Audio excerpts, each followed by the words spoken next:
In this series, we get to the heart of some really core Chinese values that have been and continue to be important drivers of this ancient civilization. We look at a life devoted to scholarship and avoidance of materialism in Fan Zhongyan. We see a man, Ji Zha, with a notion of morality that transcends practical considerations, and we meet an ordinary railway worker battling incredibly harsh conditions to play her part in creating a marvel of modern Chinese infrastructure.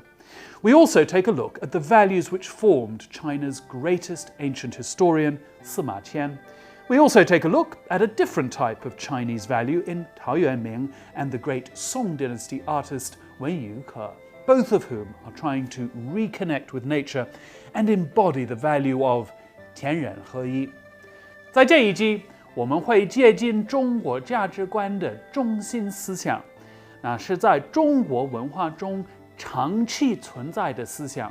我们会看到终身学习、放弃物质的樊中烟，会看到坚持道德准则的季札，会看到在中国基建方面发挥重要作用的一个普通工人，会看到中国最伟大的历史学家司马迁的价值观，也会从陶渊明和著名宋代画家文宇可身上看到独特的思想。他们两个都试图去实现天人合一。近10年来，中国在基础设施方面的投入为偏远地区带来了巨大利益。中国政府很早就明白，要想给如此庞大的一个国家带来繁荣，需要在基础设施上投入巨额资金，以缩短这个国家遥远的距离。中国强大的力量来自庞大的人口和面积，但大国也面临大的挑战。文化和财富的差异使得管理如此庞大的国家变得很困难。把不同的人团结在一起，把国家团结在一起，需要强大的基础设施和优秀的交通系统。在20世纪初，孙中山就意识到铁路系统对中国发展的必要性。他的梦想就是在全国建立一个庞大的铁路网。那么这个故事的另外一个重要方面是杰出的女工邵耀霞所扮演的角色。她的故事不仅能展示工程刚开始所面临的困难，也能帮助我们理解实施这样工程需要依靠成千上万的普通人。跟邵耀霞一样，他们面临巨大的挑战，但依然有决心坚持下去。像这样的工程是许多人努力改善同胞生活的成就。这种团结精神以及无数人的努力，是中国过去几件成就的重要能量。就像长城一样，这种精神帮助中国人民走到今天。好的，我现在把这个故事的英文版从头到尾朗诵一下。The Qinghai Tibet Railway, Sky Road, built by dedication and wisdom. China's Qinghai Tibet Plateau, known as the roof of the world, lies at an average of 3,000 meters above sea level and has 10 of the highest mountains in the world. These daunting conditions have given birth not only to a miracle of nature, but also a miracle of Chinese transportation engineering, the Qinghai Tibet Railway. Due to 1,000 li of tundra, extreme cold, shortage of atmospheric oxygen, and a fragile ecology, construction of parts of the line was delayed for 30 years. These problems not only posed unprecedented challenges for China's construction technology, they constituted a task which baffled the whole world. Nevertheless, in the face of these world-level problems, China's planners and construction teams did not abandon the project. Instead, they conquered one difficulty after another with enormous contributions and sacrifices. 30-year-old Shao Yaoxia was one of them. With an ideal of a railway worker, she carried out her work in extremely adverse conditions. The difficulty of constructing the line was far worse than she had imagined.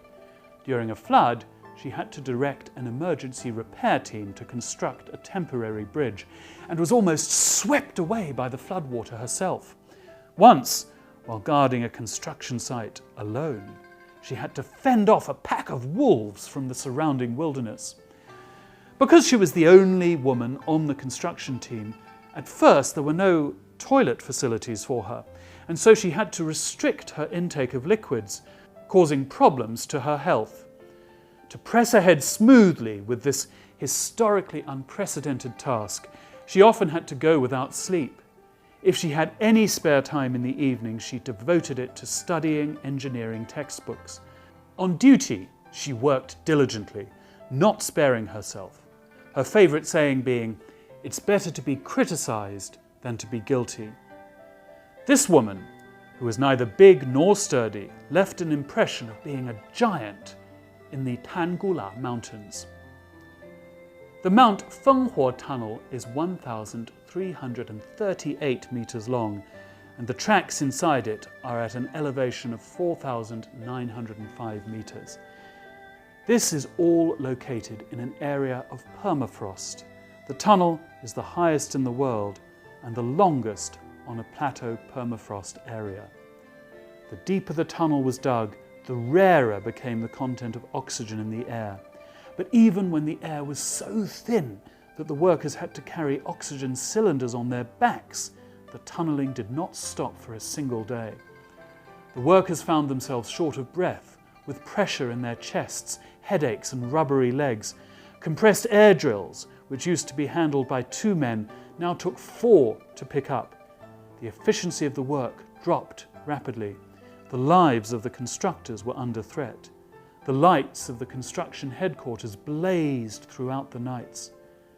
Finally, the leaders of the project decided to form a special task force of their own planners and experts from the University of Science and Technology, Beijing, to tackle this new hurdle.